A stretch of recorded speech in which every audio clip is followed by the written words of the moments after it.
It's the night before WrestleMania. It's the Wrestling Inc. podcast. I'm Glenn Rubenstein, joined by Jimmy Korderas tonight to talk about SmackDown, the go-home for WrestleMania. Jimmy, we were talking off the air, but compared to other go-home shows right before Mania, I know we've got Hall of Fame tonight. It's a 2-night event. Aside from the Battle Royal tonight, did you feel like there was a lot of momentum? I mean, Cody had his great entrance. Sammy and KO had their face-off with the Usos. But did it surprise you tonight that we didn't have more really big moments? Yes and no. I hate to be the guy who sounds like he's sitting on the fence, but I was expecting a little more oomph, if you know what I mean. There wasn't that, as the great Marvin the Martian used to say, that sonic kaboom. Where was that earth-shattering kaboom? There were some good moments, and there was stuff where I went, oh, that's kind of cool. But at the same time, it felt like it was missing a little something tonight. It was almost like, okay, we got WrestleMania tomorrow, and on Sunday night, we got 2 nights of WrestleMania, and the Raw following, which has also become a big night as well. Yeah. Let's not take any chances. Let's get people to, want to see, I guess. Yeah. But you're trying to entice them in. You're trying to talk them in as well. I don't know. It's interesting. Not to jump ahead to the end, but I even expected Roman to drop more of a bombshell, like, if you beat me, I won't show my face around. You know what I mean? Something to sort of set up bigger stakes, since the rumors that Roman's going to take some time off after this. Anyhow, like, it just didn't feel like things were really upped tonight. We didn't up the ante very much, with the exception of the LWO segment. I don't feel like there was any huge development or bombshell tonight. I thought the Battle Royal was good. I liked that Bobby Lashley got his consolation prize for Bray Wyatt being out of WrestleMania. But yeah, it was very, very interesting tonight. Just to see, apparently my mic sounds low. Let me see what's going on here with the audio. No, I'm going through the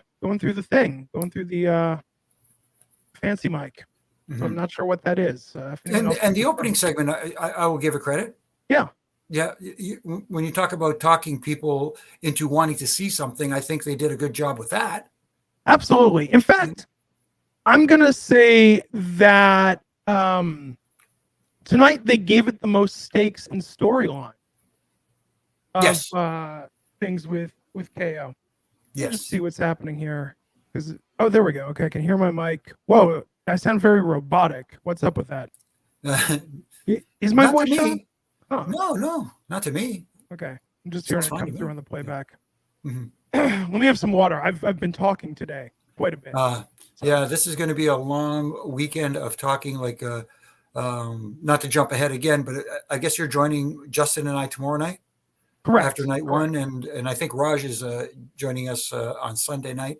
Yes, just when Raj Giri thinks he's out, we pull him back in. Yeah, just when you think it's over, we drag you back in. Yes. Okay, let me try. Jimmy, talk to the people a moment. Let me try and fix what's going on here with my mic. Now, like I was just telling Glenn here, join us all weekend, because we got a lot to talk about, a lot to cover. We're going to be covering obviously tonight we are covering SmackDown. We're not covering the Hall of Fame because that's happening as we speak, and they haven't even begun it because they're still setting it up. But tomorrow night, after night one of WrestleMania, join Glenn, Justin, and myself as we will recap what we saw. It should be a very interesting night, starting off with a huge match, John Cena versus Austin Theory for the United States Championship. It's going to be interesting to see what closes out night one. There's been some debate. Should it be the women's championship match with Rhea Ripley versus Charlotte Flair? Should the tag match with the Usos versus KO and Sammy close out night one? A lot of speculation there on what it's going to close with. So we pretty much figured out what's going to close night two. So I don't think that's much of a surprise. It's just it's going to be a fun weekend. Let's put it that way, and a lot to digest and to break down. That's for sure. Absolutely. So there we go. Now I sound like me in my headphones again. In the chat room can confirm this sounds normal. I don't know what was going on before. It was a weird robotic thing. It was very strange. Hopefully all the calls I took today and things I did on this very setup didn't sound There bad. you go. There you go. So yeah, let's see. Let's just jump into it and talk about everything that happened tonight on the show. We did open with that promo, that face-off with Kevin Owens, Sami Zayn, and the Usos. KO and Sami getting a great crowd response tonight. And this was very, very heated. I think the thing I liked about this is that even though we've heard the Usos talk about the bloodline and talk about Sami and the relationship, I feel like tonight Kevin really contextualized his perspective on all of this and talking about how he felt about the Usos and how great they were to him when he first came to NXT and joined the company. And that by doing Roman's bidding and following Roman's influence, that they had lost their way. Right. And it really, really set up a very good personal connection to that match we're going to see. We know what Sami's connection is, but with KOFL, we got that. And we finally got him talking about what happened at Elimination Chamber with them trying to end his career and why Sami stepped up. I feel like some of this was actually overdue tonight, what we saw with this. It got me, twice as interested as I was before, because finally I felt they were really giving the storyline some logic to it. No, absolutely. And there were also, in the way they were setting this up, like you said, the way you described it was perfect.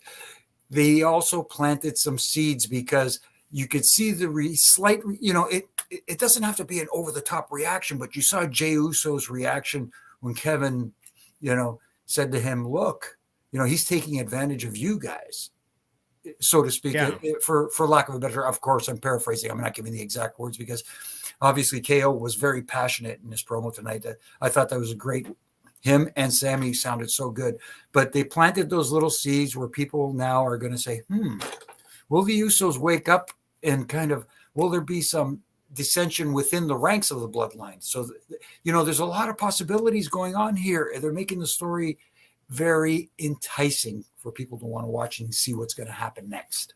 Yeah, absolutely. I'm looking forward to this match. I think this match should headline night one of WrestleMania. I can't think of anything else on the card. Well, Dominic and Rey. When you're talking big time storylines, yes, those are the two. I mean, the people are going to argue and say, should the women's match with Rhea and Charlotte close out the night? You can make a case for it because it is the women's championship. But at the same time, when you're talking about what people are invested in storyline wise, they really hit a home run with this bloodline storyline. Yeah, with all the members involved, whether it's Sami and KO versus the Usos, and bringing in Solo. Cody is on fire right now. Everything is clicking with that, and so you could make a case for that, closing it out and connecting the dots to what happens on night two. Well, here's the criticism of this. The criticism isn't if the women don't headline night one of Mania. The criticism is, why didn't WWE build this storyline better? It's not Rhea's fault. It's not Charlotte's fault. Why didn't they build this story better to where it feels like there's no question what should be the headline match of night one of WrestleMania? Because with the promo with Dominic and Charlotte got this off on a very hot start. And I feel like since then, we know what Rhea's motivation is. I'm still not sure what Charlotte's motivation is, to be honest. I think it's going to be an excellent match. I love both of them. Rhea Ripley is one of my absolute favorite wrestlers, period. I just think they haven't done a very good job of making this story feel as hot as the previous women's main event matches. No, I totally agree. I don't know what to add to that because, as I've said here countless times on, especially with Justin and Jack and Issa, you can do all the moves in the world, the twisting, burning 450 hammer, Phoenix splashes, and people will go, ooh, ah, like a big fireworks display. But what do people get invested in? Stories, emotions, characters. They want to see somebody, succeed, and they want to see somebody get their butts kicked. It's the suspension of disbelief while you're watching this for a little while. Just sit back and enjoy it for what it is, entertainment. Yeah. And unfortunately, the story isn't there, so to speak, with Rhea and Charlotte. It hasn't been built up to where you want to see what happens. And I agree with you. It's going to be a hell of a match. There's no question about that because they're two very talented ladies. But at the same time, give me a story. Give me something to connect to. Well, and what's interesting about this is we got a video package recapping it tonight, but we didn't have a big in-ring face-off. Right.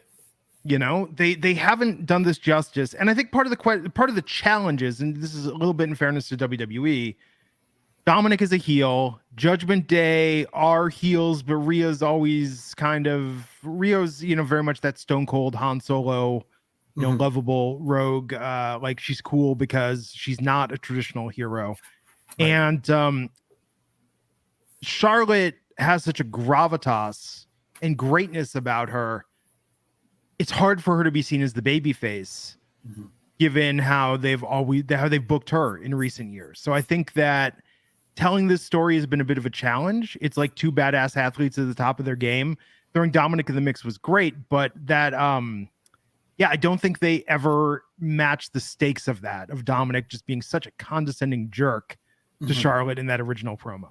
No, exactly. And like I said, does this lead down the road to Charlotte and Dominic having some kind of, I know WWE is very much against having the male-female physicality in the ring.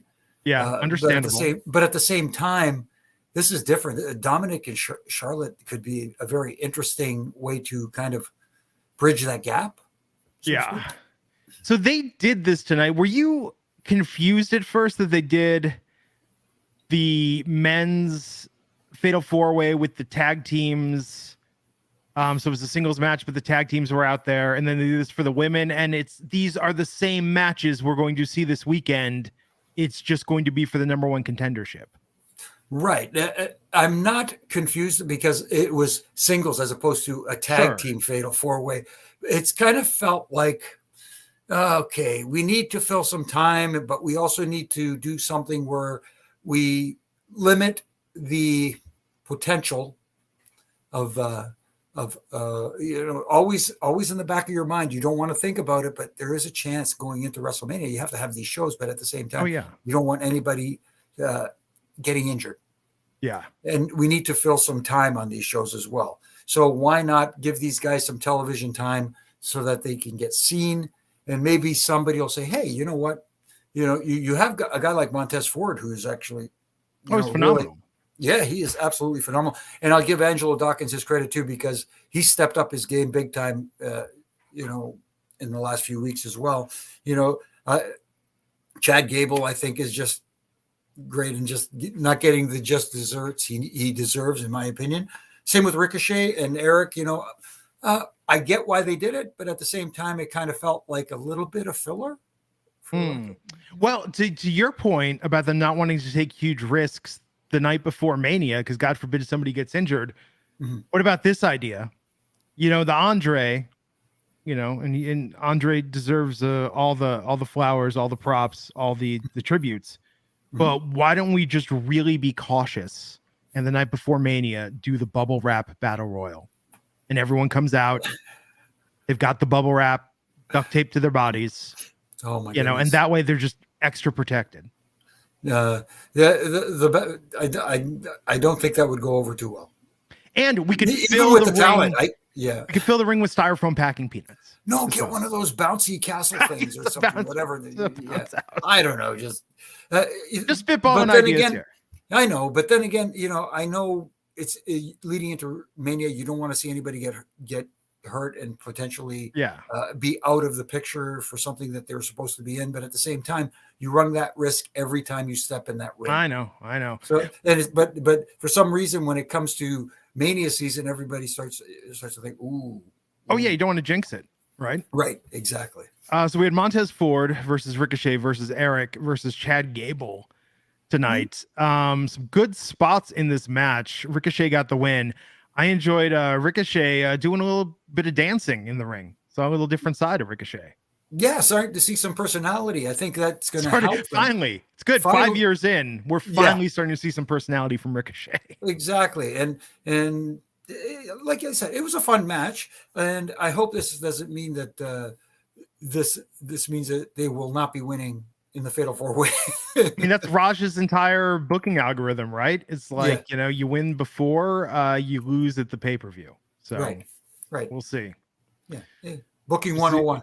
Yes, we'll see what happens. But this was a fun match. And then we write from this, like if you were like, hey, 4 guys in the ring with 4 more on the sides wasn't enough. Let's do the Andre Battle Royal.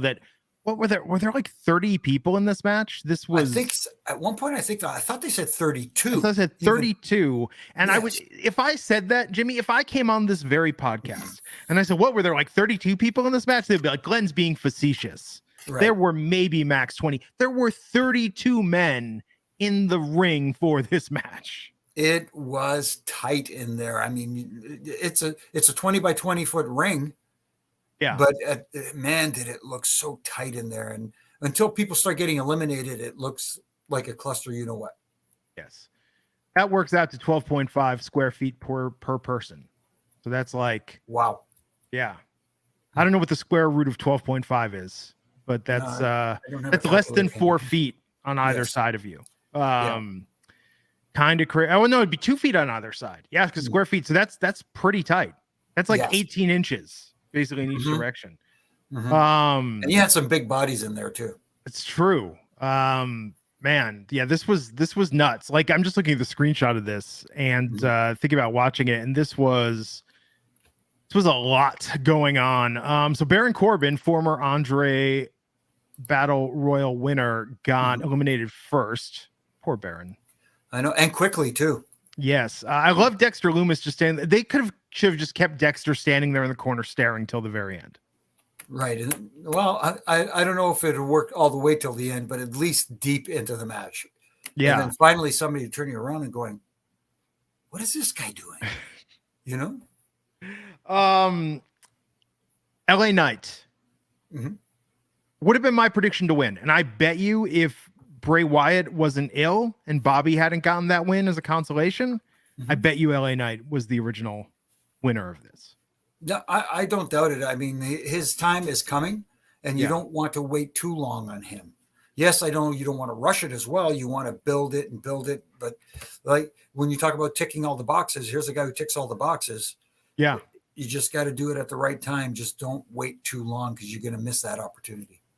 But Bronson Reed was the last eliminated. Bobby Lashley getting the win, Braun Strowman eliminated before Bronson, and then LA Knight before that. So this was good. It was enjoyable. I always like that they give this showcase. It's weird that it's not on the Mania card anymore because it was just a very fun Mania match. And I think if you're there for Mania in person, it's great just to see everybody. But it's pretty stacked. We went from this to the women's equivalent of the match we saw earlier. We had Raquel Rodriguez versus Shayna versus Natalya versus Sonya Deville, and Raquel getting the win. Right. I mean, Shayna, look, this was a good match. I thought everyone got their stuff in, but I mean, come on, Shayna and Ronda are winning that match tomorrow. That would be my guess. That would be my guess. But they did make Raquel look good in this one. That's for sure. She came out looking really strong. No pun intended there. But again, at the same time, just like the men's match, it felt like a little bit, okay, we need to get through this 2 hours. Let's put this match in there. We could kill some time with this. Yeah. But this was good. It was nice to see everybody. But yeah, come on. Shayna Baszler and Ronda Rousey are going to win their match at Mania, be the number one contenders, and go on to win those tag team championships. Right.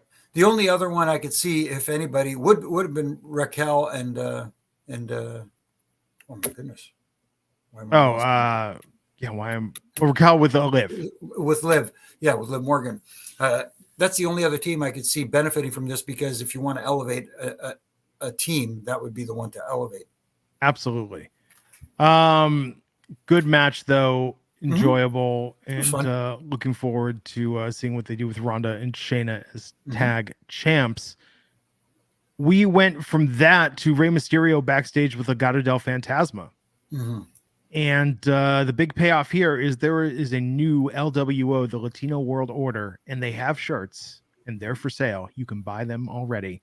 Oh. So Legato and Ray, I'm assuming Hall of Fame is going on right now because we didn't see Dominic. Like Dominic's showing up at Hall of Fame tonight. I would think so. I just don't want to see them do anything overly dramatic in this and let the induction be the main focal point of what happens, as opposed to them doing a big drawn out angle. Do you think Tony Clifton is going to interrupt tonight and respectfully accept on behalf of Andy Kaufman? Oh my goodness, would that be awesome? Who can wait? Maybe Jim Carrey. Oh, that would be incredible. They are in LA, so you know what? Can you imagine Jim Carrey coming out and accepting the award?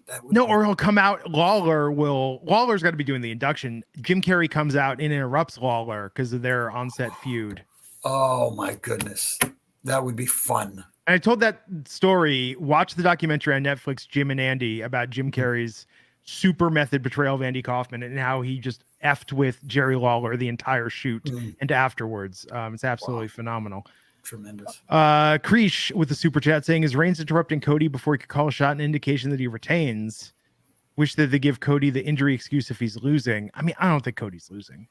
No, I don't think so either, because yes, they could always try and get the momentum back, but the way they have built up Cody, if he does not, if they don't cash in on this now, then they've lost a ton of momentum. And I've heard people say, wow, they could do it on the Monday post WrestleMania. It won't be the same. Yeah. It just will not have the same effect. So here's an opportunity to really, put a stamp on this. Roman Reigns, regardless of whether even without retaining the championship, Roman Reigns is still a megastar. Yeah. But you don't lose at Mania to win the next night. Right. Exactly. But I've heard people say that, message me and stuff like that. I says, well, what if this, no, you have to capitalize on something at the right time. And I believe this is the right time for Cody. And judging by his words and his promos, especially what he's been saying, I'm walking out of there with those titles tomorrow night, you blah, blah, blah. If he doesn't, then he's lost all momentum, in my opinion. No, and absolutely. It'll be really tough to get it back. No, if they didn't go with Sammy because of Cody, you don't miss both of those shots and then say, I'm going to catch the next wave. Like the surf's going to be pretty calm after this if you don't go with either of those. No, absolutely agreed. Sunny Sitar is asking if I've been to Summerlin, Nevada. That's here in Las Vegas. And should they buy a home there? I have been to Summerlin. We did not move to Summerlin, partially because it's traditionally thought of as like the more, I don't know, like bougie area of Las Vegas. And I think because of that, it's very overpriced. The crime rate is actually surprisingly higher there than you would think. We opted for a quiet corner in the Northwest that, I'm glad most people haven't caught on to yet because it's very quiet, very safe, and very reasonable property values to where we were able to get stretch our money, a long way. But yes, loving living in Las Vegas now for a year and a half. It's been absolutely phenomenal. Wow, it's interesting as a reformed betting man. It would be tough for me. I was in a casino for a conference 3 weeks ago, and I had a little time to kill, so I went to the craps table. Bet $10 on the hard eight, and a guy hit it twice in a row. Wow. Never happens. And then immediately took my winnings, went and lost it in one hand of blackjack. And that is all the gambling I've done in a year and a half. Wow. Yeah. I think it's just, you gotta go in knowing what you're willing to lose. Go in with a game plan and stick to it. We like bingo because it's a set like $40 or $50 buy. You get free drinks and you're going to be occupied for an hour and a half. Like it's, and maybe you win. Most of the time you don't. And they have the electronic machines. They do all the work for you. So you're not having to use the daubers. And it's just kind of fun to hang out and maybe you win a prize, Cool. Interesting. Yeah. But look, I think the new LWO great angle to take with this. I think that Vicky Guerrero tweeted her enthusiasm about this. And I think this could be a great match this weekend. I think that even probably more than Kevin and Sammy and the Usos, Dominic versus Ray is the match I'm looking forward to the most. Yeah, it's incredible. The unbelievable growth of Dominic is amazing. And as someone like myself who had, the pleasure of getting to meet them as kids. Yeah. And play around with them in the ring and have fun and, before the shows and that kind of stuff, seeing what he's become and seeing him just absorb and be a sponge, you can tell that he has all the tools to be a big star in the future. And I know they've got high hopes for him, but at the same time, watching him, how could you not? No, he's it's been such a good story. Absolutely love it. And can't wait to see that match. And hey, if you're looking forward to Sheamus and Drew McIntyre versus Walter or Gunther this week, still never get used to that, versus Gunther this weekend. Tonight you got to watch them versus Imperium. Mm-hmm. Can they coexist? Could they coexist? They did, and they won. Which is interesting what that means for their match versus Gunther. Do you think Gunther retains?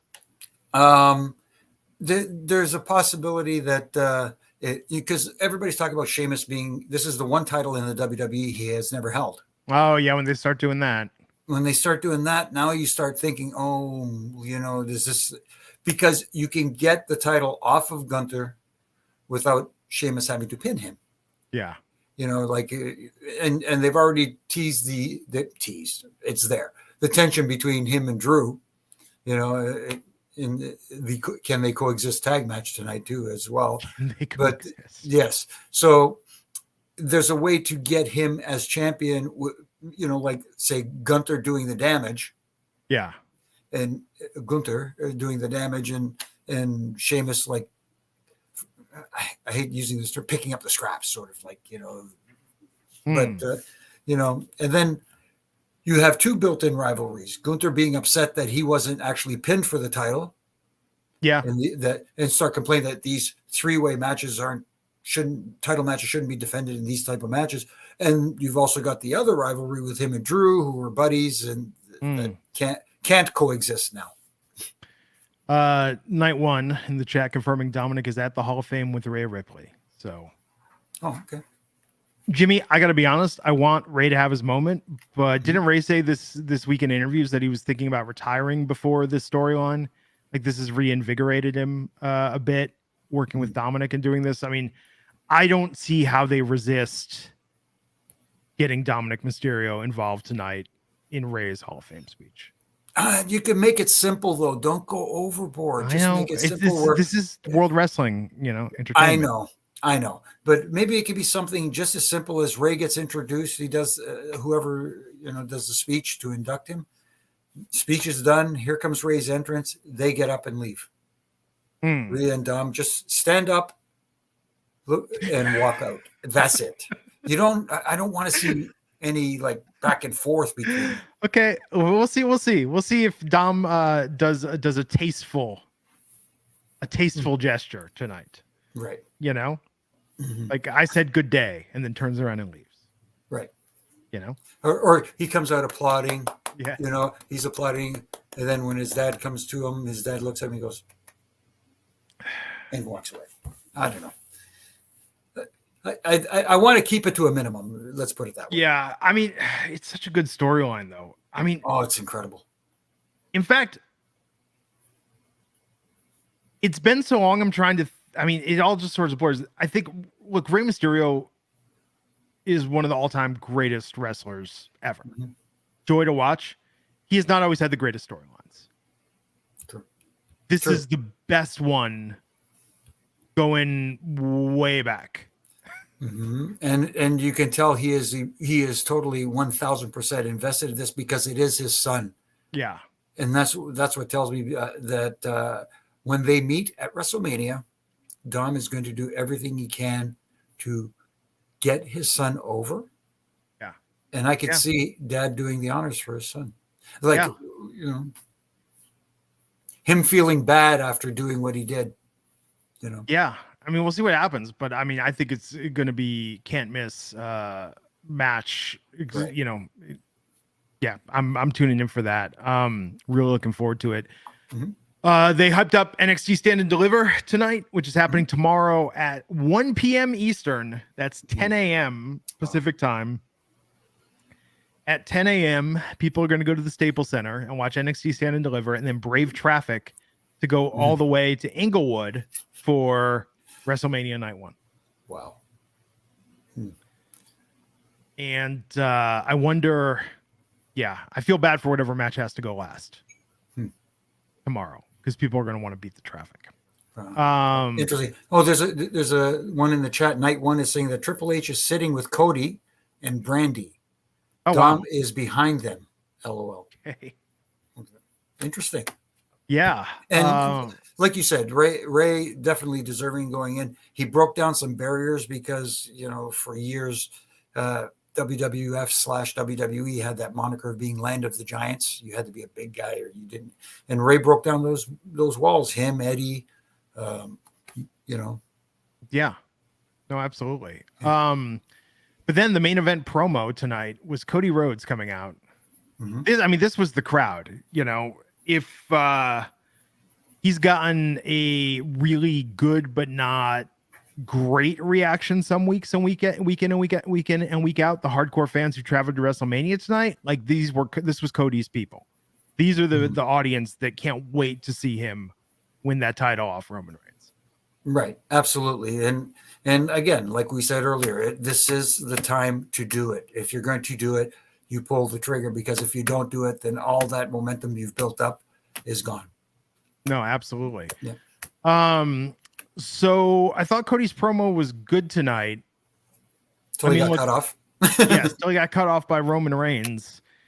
And their face-offs are interesting, because I think that Roman seems so aloof and indifferent to Cody that this is the problem. I would go as far as to say that they don't really have chemistry in the promo sense, but maybe they shouldn't.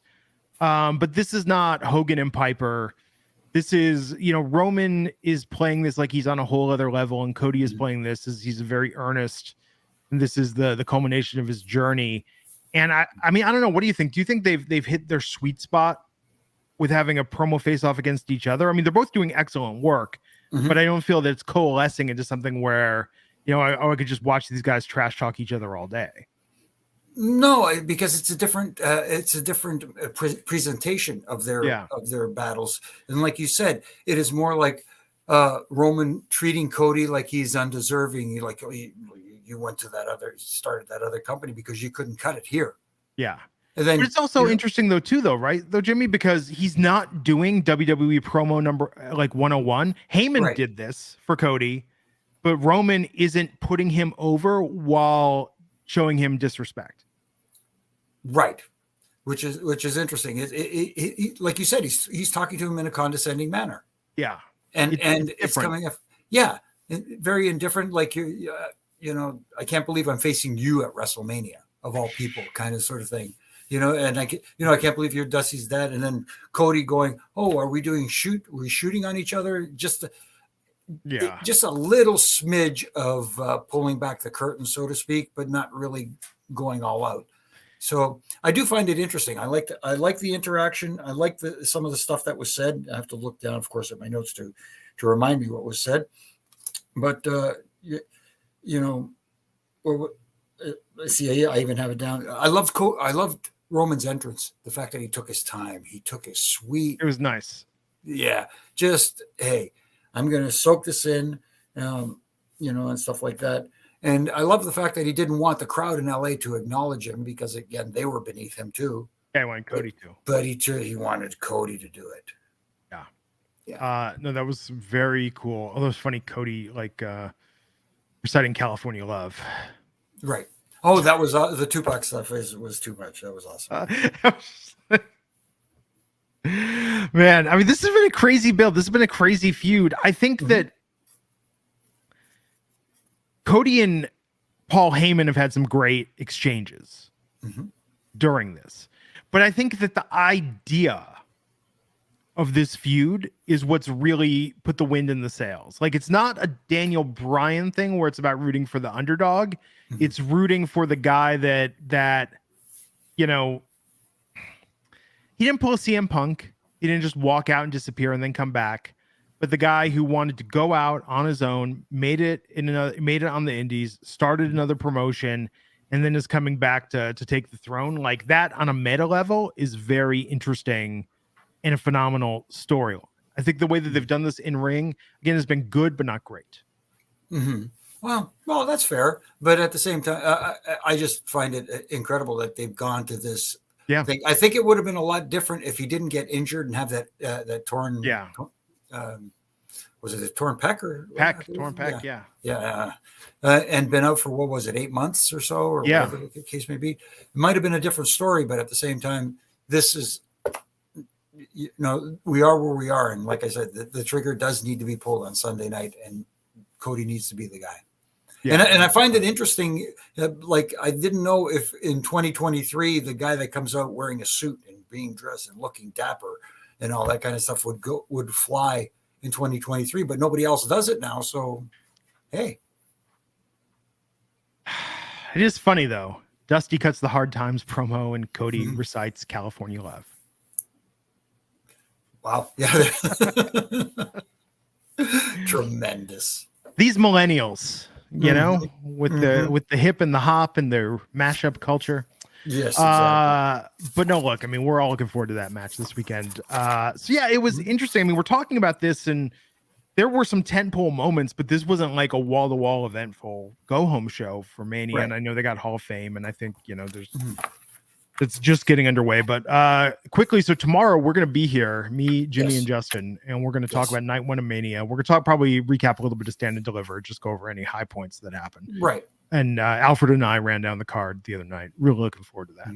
But so we're going to open tomorrow with Austin Theory versus John Cena. Who do you got in that match for the United States Championship? I know it sounds cliche to say Cena's there to help elevate this guy. He already has elevated him just by being in the ring with him. But at the same time, this is Austin Theory's time to shine and really become the arrogant SOB that he can be.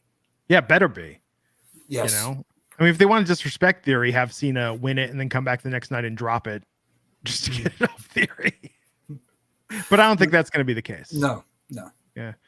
Or even, you never know. Even something, I don't want to talk about doing a DQ finish because I think that would just rub people the wrong way. Where it looks like Cena's going to, be John Cena, and then here comes Austin Theory intentionally getting himself disqualified. Yeah, that'd be interesting. Depends on how you creatively do it, though. Yes. And everyone's mentioning, I saw online, but I didn't know the details. Dante Martin broke something tonight on his leg, or perhaps his ankle at Ring of Honor. Very scary spot. I have not watched the video yet, but that story. Tune into Wrestling Inc. for all the latest updates there. I think this could very well steal the show tomorrow. Seth Rollins versus Logan Paul in a singles match. Yeah, because it's amazing what Logan Paul could actually do. And I hate it. I hate how good he is. Yes. At this. They say that about like most heels. It's like, oh, well, they're playing a character and you love to hate him. And it's like, I legitimately hate this, but he's phenomenal. No, I get it. But you know what? You talk about heels looking natural. This guy comes off as being an arrogant SOB. And he's so good. And it pains me to say that and give him credit. And I can imagine how many of the talent are upset that, he adapted to it so quickly. Like, here's this YouTube guy and he can do what we do. Are you kidding me? Well, supposedly he has a ring, but supposedly like he'll spend a month working every beat of the match, prepping for it, which is, it's good. I think a lot of wrestlers don't have that luxury because they're on the road. They have stuff going on, but he's able to do that, and more power to him. Right. Because for wrestlers, that's being on the road and getting your reps in the ring during shows is good. Yeah. So Logan supposedly is done with WWE for a while after this, so maybe Seth wins tomorrow. We'll see. Well, so he knocked him out a couple of times, so Seth has to get his come up. Yeah. Logan Paul does have to get his comeuppance. Yeah. In some form or fashion. We're gonna have Trish Stratus, Lita, and Becky Lynch versus Damage Control for the WWE Women's Tag Team titles tomorrow. Oh, it is for the tag team titles? Is it? Oh no, or is it not? It's a three-way. It's a 6-woman tag team match. Oh, you know what? Maybe it's not for the titles. Yeah. That's interesting. Oh, that's right. That's right. Because the contender and the thing. Yes. And that is kind of weird though, to just not put the titles on the line at Mania. No, I thought they would be, but I guess, getting the Hall of Famers back was a priority here. And I know a lot of people, there's rumors out there about Trish possibly turning heel and so forth. That it's a rumor that's out there that I've seen. But at the same time, I don't see this audience wanting to boo Trish, regardless of what underhanded deed she does to her tag team partners. I don't see them going off and booing the heck out of her. You know what I mean? Especially, legendary Hall of Famer. Oh yeah, absolutely. And then we're gonna have Braun Strowman and Ricochet versus the Street Profits versus Alpha Academy versus the Viking Raiders. This is for the number one contendership for the tag team titles. Presumably they'll be going on to face Sammy and KO down the line. But who do you think is going to become the number one contenders? Because in my mind, they could very well win the tag team championships. I don't think Kevin and Sammy are going to be champs for a super long time. Right. It's interesting. I mean, you could make a case for any one of the teams, but there are little teases of Street Profits maybe having a little bit of dissension without being overt about it. If you had to pick a team, if it's KO and Sammy as the champions, you would imagine it would be a heel team. So I could definitely see the Viking Raiders. Yeah, although, but for me, I would love to see Chad and Otis. Yeah, I don't see the Viking Raiders. I mean, maybe they'll but I don't see them dethroning Sammy and Kevin. No, just don't. So we go from that to Rey Mysterio versus Dominic Mysterio. Yeah, maybe Rey puts Dominic over. Dominic Mysterio, so here's the thing. One, it'd be nice for Rey to get the win, feel good moment. Although kind of weird feel good moment, like he beat the crap out of his punk son. Right. But the thing that I like, if Dominic wins this match, he will be insufferable. Yes. And that will be phenomenal. It will be phenomenal, but it's kind of a weird situation you find yourself in, that if Rey does not win, then his son gets away with what he did. I know. And stuff like that, because he has to get his comeuppance. And, so you can have him win. Yeah. You can have him, you can have Rey lose at WrestleMania, but they have a, what's the pay-per-view again? Backlash in Puerto Rico. They could have the rematch at Backlash in some form or fashion. And after the match, that's when Rey could say, you know what? I've taught my son a lesson. I've been inducted into the Hall of Fame. It's time for me to call it a career. I think they should do a Father's Day pay-per-view, and they should have every second generation and third generation talent and a match against their fathers. And tomorrow night, Dominic can dedicate this. This is to everyone that has ever wanted to beat up their old man. Right. And not to get off topic, just to let you know that Jimmy Hart is out doing the induction speech for Andy Kaufman right now. Not Lawler. That's interesting. Lawler. Oh, but no, Lawler recently because of his health. Yes, maybe he can't travel. Yeah, maybe that's it. That's unfortunate. But no, nice that Jimmy Hart's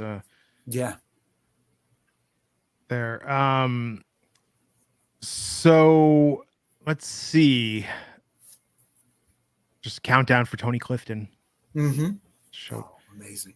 Bob Zamuda is still alive, right? Bob Zamuda's. They did earlier when they were showing they showed Lawler speaking about him and stuff like that. Bob Zamuda was shown there. Okay, so Bob Zamuda in the role of Tony Clifton.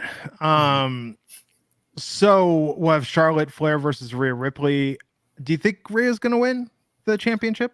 Yes, I think it's eventually going to lead down the road to Charlotte winning it back. I think they've made it a point of mentioning that Charlotte is a 14-time women's champion. She can't win that many more. She can't win that many more. Well, she could win 2 more at least and tie her father. I don't think she would want to break her dad's record. But with Cena, they kind of pump the brakes. Yes.